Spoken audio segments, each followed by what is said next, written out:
Hi, and welcome to my channel. I'm Yaritza Baez. I'm a business coach and I help new and early stage women entrepreneurs start, run, and grow their online service business without being overwhelmed so they are organized and in control of their business to focus on growth and income generating activities. And today I want to share with you 7 tips to perfect your messaging and spread it across all your platforms. So let's just get started. First, messaging isn't about writing more. It's not about creating more images or infographics. Perfecting your message is all about consistency and staying in front of the right audience. And one thing I always share with my clients is that consistency is what creates results. And so here, when it comes to perfecting your message, is for you to be consistent and obviously be in front of the right people. So one tip that I will share with you, basically number 1 tip, is to use a time tracking sheet. And if you have been telling yourself you don't have the time to add more platforms to your messaging or create more content, then I will recommend that you do yourself a favor and track your time for at least 2 weeks. It's a mind-blowing eye-opener for figuring out where others interrupt you, which tasks take too long, what are you doing that you need to abandon, or where you just plain waste time, where are you just wasting time. Okay.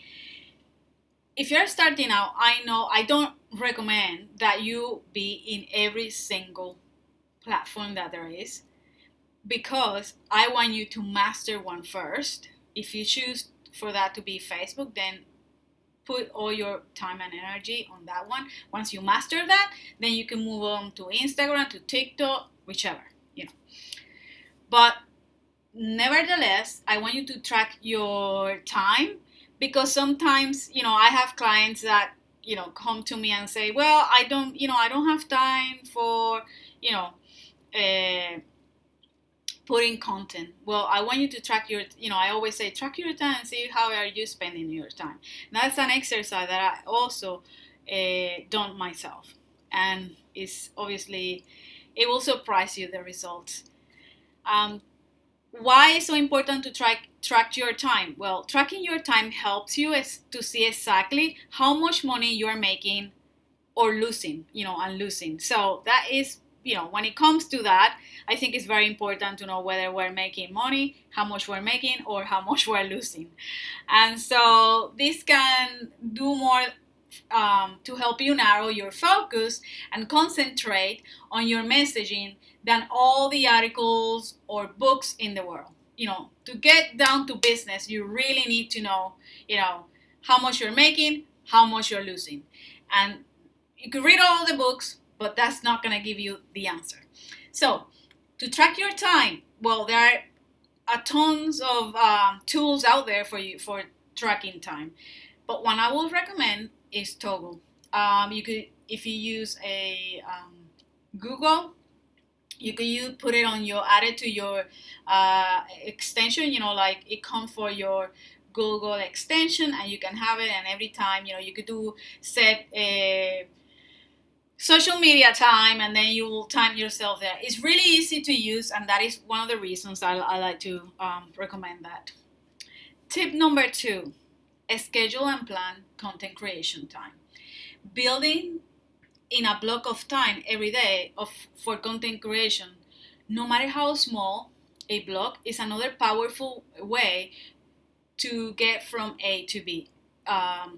Basically, it's one small step at a time. For some people are able to sit down and say, well, Tuesdays I'm going to do all my content creation. But for some people, may not work that way. So I always say, do what works for you. In this case, you could say, well, I'm going to write content 1 hour or 2 hours a day, a week, a day. So if you find it too restrictive to schedule a block of time, then schedule one writing task per day.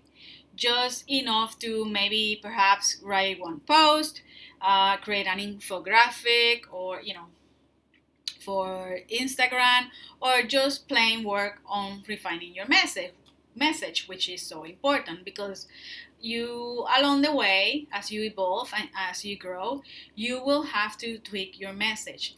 And if you're not getting results with what you're putting out, then again you have to refine your message. And so schedule time and plan your content creation. Okay, that is very important. And by doing that, it also is time that you will only be focusing on content creation, and then you can schedule time for other activities throughout the day. Tip number 3, stay with your message. It takes practice to stay with your message. While anecdotes and examples can make posts or email more interesting, they can also detract if they don't precisely mirror or demonstrate your main point. So instead of blabbering away and saying all these things in order to get to the point that you wanted to get to in the first place, cut that out and stick to your message. Get into the habit of rereading what you have written with the eye of a tangent hunter. No matter how brilliant the tangent is, remove it to a different file and use it on another piece of content. So I'm not telling you to get rid of it completely, but maybe use it at another time. And so that is so important. I read many things. I love reading, but when it comes to reading things that relate to business, I like to get to the point. Okay, so, and I'm sure many of you feel the same. Tip number 4: take time for creative. Make sure you schedule blocks of time for processing and idea generation. That is essential. That is so important. This means fitting in activities that engage the left brain, leaving your right brain free to spark ideas. Because let's face it, you cannot be on all the time. Sometimes we just have to turn the machine off and just get into that creative mode. When you are focused on repetitive activities with a physical component, then your muse often gets busy, so leave her room to work. Ideas come from like going for walks, doing yoga, taking a bubble bath. Is that what flows with you? Gardening, scrapbooking, or coloring books. A lot of people right now are practicing bullet journal, and they find it very helpful because it's time that they use for creative and their ideas flow. And so people, I personally journal. I don't do bullet journal, but I journal, and I find it very helpful. Taking walks with my dogs, extremely helpful. Even if I'm walking on my own and listening to a podcast sometimes, I come up with ideas. So take time for that. Take time for creative. I couldn't stress that enough. But also make sure that you keep a notebook or your mobile phone handy so you can jot down ideas. Those great, otherwise sometimes I forget. So if I'm walking, what I do is I write them down or record them on my mobile phone. And if I'm home, I just grab a piece of paper or go into my journal and write it down so I don't forget. Because sometimes, it's like I think of something during the night, and then it's like next morning, it's like, what was it that I thought it was a good idea? I can't remember. Well, things, it happens to all of us. So that's why I recommend that you do that. Write it down. So anyway, tip number 5, know your purpose. If you want your message to be clear and focused, then decide before you write what you wish your article, email, or post to do. Is it that you want to inspire people? You want to educate people? You want to sell something, put your offer out? That's what you need, you need to think about when you're writing your content. just as you have a goal for your business, have goal for every piece of content you write. Maybe you are about to launch a program, so a good idea is start thinking what you are going to write content in order to bring people in. So what that content is going to be. Is it inspiring? Is it about talking about your offer only? Or is it that you're going to educate people about your program, but also about whatever it is that you want to help them with? Okay? So, tip number 6, use your ideal client's language. You should never try to be someone that you are not. There is a lot of people on Instagram, you see they're trying to copy somebody else. And it's not cool. Or copy another competitor. But do mirror or use your ideal client's language as much as possible. Because at the end of the day, why would you go and try to copy someone else's style and language when you really want to attract your ideal client? That's the people you need to be focusing on.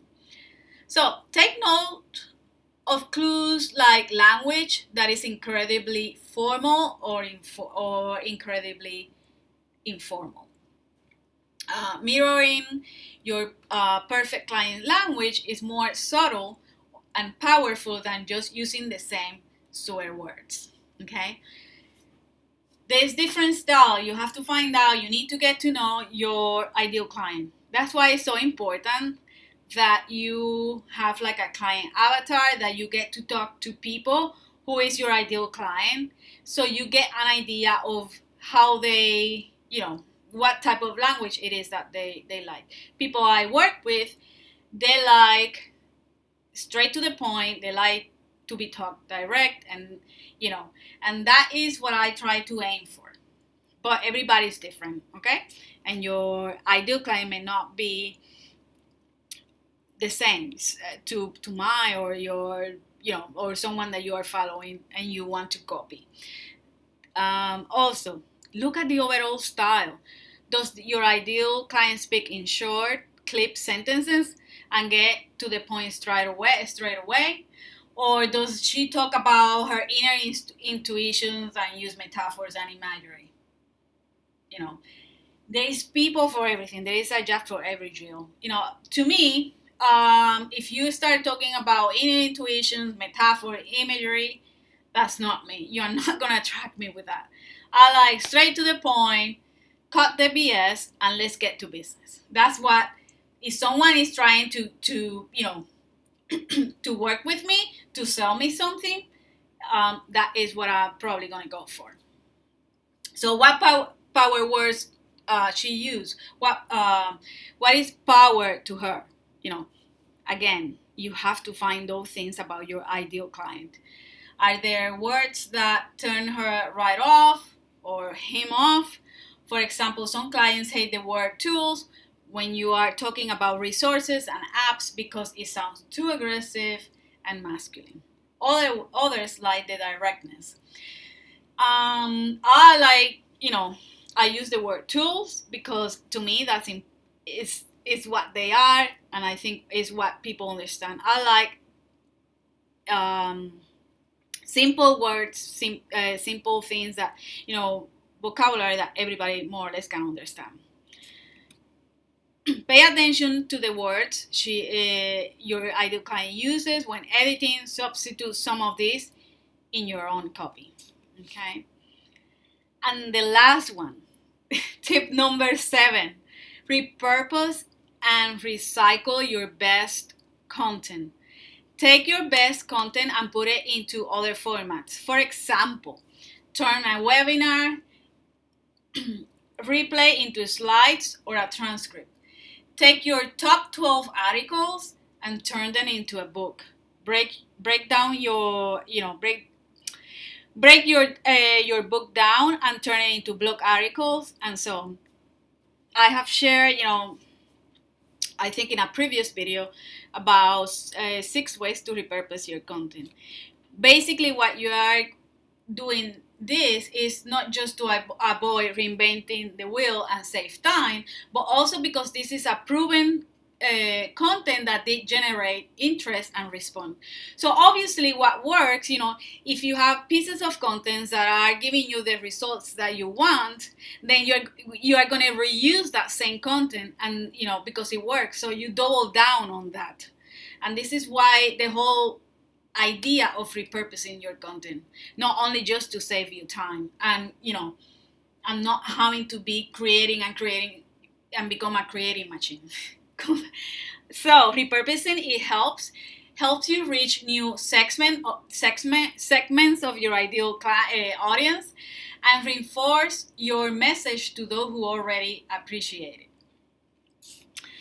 So most of all, never forget that perfecting your message is really all about how well you get to know your ideal follower and how well you listen before deciding to speak. And I think basically that sums it up in this right now. So if I want to thank you for watching this video. If you find this helpful, don't forget to give it a like. For more videos like this, for people who, if you're starting your business, you're at an early stage, basically, I will always talk about the foundations of building your business, growing your business. So you can always subscribe to this channel, and again, like the video. You can follow me on Instagram at Yaritza B Coach, and you can also join my group on Facebook, Women's Entrepreneurs Hub. Again, thank you for watching, and until next time. Bye-bye.